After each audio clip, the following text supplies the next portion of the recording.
पुस्तक मेले के 7वें दिन अमिताभ कुमार की पुस्तक कुंभ डायरीज एक शोध ग्रंथ का विमोचन अवसर पर मंच पर ब्रजेश पाठक उप मुख्यमंत्री उत्तर प्रदेश, सर्वेश अस्थाना प्रधान उत्तर प्रदेश साहित्य सभा, आशुतोष शुक्ला राज्य संपादक दैनिक जागरण, संदीप बंसल राष्ट्रीय अध्यक्ष अखिल भारतीय उद्योग व्यापार मंडल, जितेंद्र सिंह पूर्ण महामंत्री रेलवे अधिकारी संघ, अनूप कुमार सतपथी महाप्रबंधक परिचालन पूर्वोत्तर रेलवे, आचार्य इंदु प्रकाश ज्योतिष, मो नदीम राज्य सूचना आयुक्त।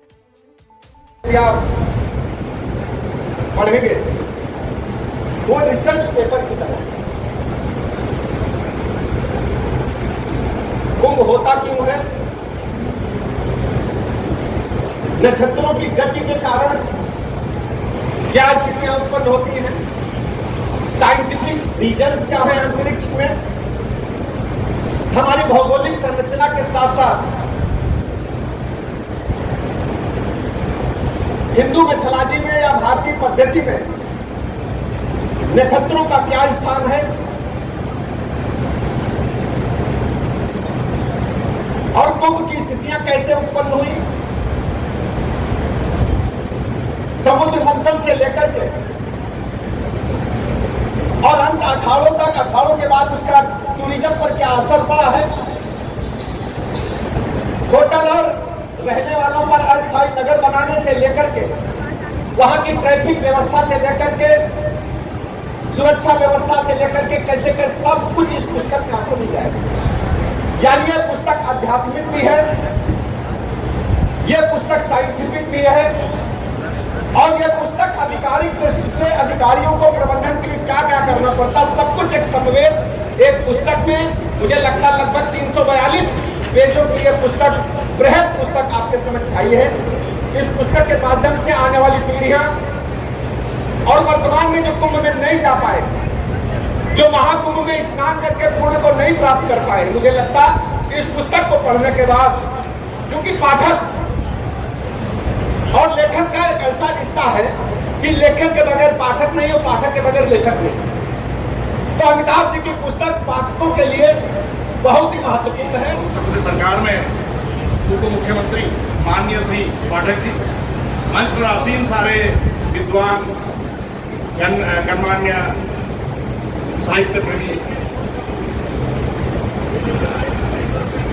विशेष व्यक्तिगण, आज के अमिताभ बच्चन इनके कारण हम लोग यहाँ हैं और रेलवे में मेरे सहकर्मी श्री अमिताभ कुमार जी सामने विराजमान, हमारे रेलवे के रेल परिवार के मेरे परिवारजन और आज यहाँ पधारे हुए साहित्य में रुचि रखने वाले साहित्य प्रेमी लखनऊ की विदग्ध जनता।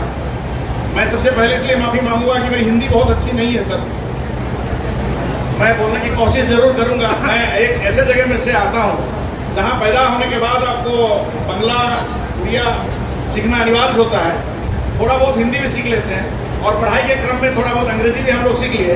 इतना कुछ सीखने के बाद आप किसी चीज़ का रह नहीं जाते, बोलते हैं rolling stone weather snow moss. हम लोग आप जहाँ भी जाते हैं इतना नौकरी करते हैं, इंडिया में इतने जगह घूम घाम के आते हैं कि किसी के हो नहीं जाते हैं हम लोग, और कुछ चीज़ किसी भाषा में हम लोग विद्वान नहीं बन पाते, किसी चीज़ में भी हम लोग एक्सपर्ट नहीं बन पाते। बट रेलवे के यहाँ बहुत लोग हैं और अमिताभ खुद रेलवे के अधिकारी हैं, मेरे साथ सिंह जी बैठे हुए थे, हम रेलवे के बारे में बात कर रहे थे। अभी मैं एक चीज़ बताऊंगा, रेलवे के जो अधिकारी होते हैं, रेल की सिर्फ पटरी और रेल की जो बॉगी है वो लोहे के बने हुए नहीं होते सर, रेल के अधिकारी भी लोहे के बने हुए होते हैं। यहाँ बहुत शेरो शायरी किए जिनको मालूम है, मुझे बहुत ज़्यादा शेरो शायरी मालूम नहीं, मैं सिर्फ इतना ही कहूँगा कि रेल का नौकरी खेल नहीं है बच्चों का, ये रेल का नौकरी कोई खेल नहीं है बच्चों का, तेल निकल जाता है अच्छे तो। उसके बाद अगर अमिताभ समय निकाल पाए और किताब लिखने में 22 किताब अब तक लिख चुके हैं, एक बार वो हमको बताए और मैं उनके साथ जो मेरा मैसेज का इंटरचेंज होता है अंग्रेजी में होता है, क्योंकि हिंदी में मैं टाइप नहीं कर पाता हूँ व्हाट्सएप में, तो मुझे लिखते हैं कि books are my children, I am spending some time with my children. ये बहुत बड़ी बात है। Books are really our children. When you are a writer, when you are an author, when you write something, books are definitely your children. मैं अमिताभ को बहुत शुभकामनाएं देता हूँ। यहाँ स्ट्रिक्टली बोला गया है 5 मिनट से ज़्यादा समय नहीं लेने को, क्योंकि बड़े बड़े व्यक्ति जिनको कुछ ज्ञान है वो 5 मिनट से बहुत ज़्यादा समय ले लिए हैं, तो मेरा कुछ समय कम हो गया है। लेकिन मैं आज आप सबको यहाँ बताना चाहूँगा कि मैं उत्फुल्लित हूँ, मैं बहुत खुश हूँ। आई एम रियली मूव्ड 2 चीज़ों के लिए। एक तो उत्तर प्रदेश जैसे इतने बड़े कस्बे के जो उप मुख्यमंत्री हैं, मुखिया हैं करीब, उनके साथ अमिताभ ने हमें यहाँ बिठाया लाके, एंड ऐसे पर्सनालिटी जो इतना डाउन टू अर्थ है, जो इतना हम्बल है, उनके बारे में इतना कुछ बोला गया। सही में मुझे लगता है बहुत कम बोला गया, मैं उनके बारे में भी सुना था। और अमिताभ के वो दोस्त रहे हैं कॉलेज यूनिवर्सिटीज़ में, तो अमिताभ के ऊपर भी उनका प्रभाव है, वो मैं देख सकता हूँ। जो विनम्र होते हैं वही बड़े होते हैं। संस्कृत में कहावत है कि नमंती गुणेनो विश्वा नमंती गुणेनो जना, तो ये विनम्र लोग हैं और इनके साथ बैठ के really I feel related, I feel very happy. मैं भी बड़ा बन गया ऐसे मुझे लगा।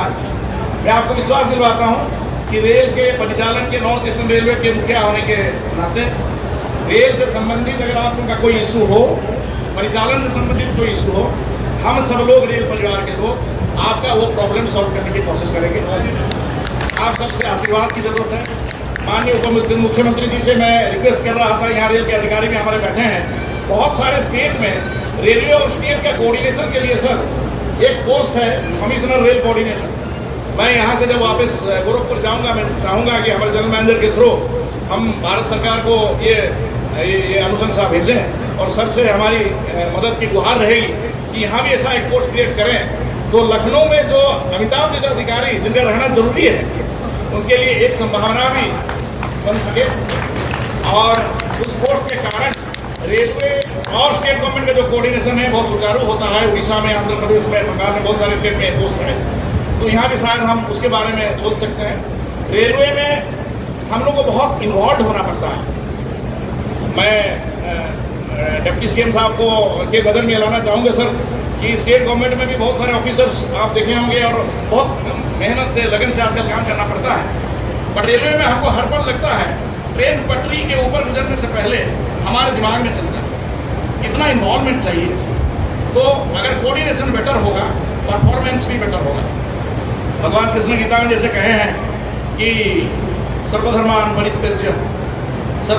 परित्यज्य मामेकं शरणं व्रज अहं तां सर्वपापेभ्यो मुक्तो शरणमस्मि। वैसे ही रेलवे हमको बोलता है सारा चीज भूलो, बाकी सब छोड़ के हमारे ऊपर तुम कंसंट्रेट करो। तो अमिताभ को अगर यहाँ रहना होगा, रेलवे में ही करना होगा जो कि हम चाहते हैं। और पिछले 1 साल से मैं मेरे जो भी हो सकता है मेरे से, ताकि अमिताभ यहाँ लखनऊ में रहें, मैं कोशिश किया हूँ।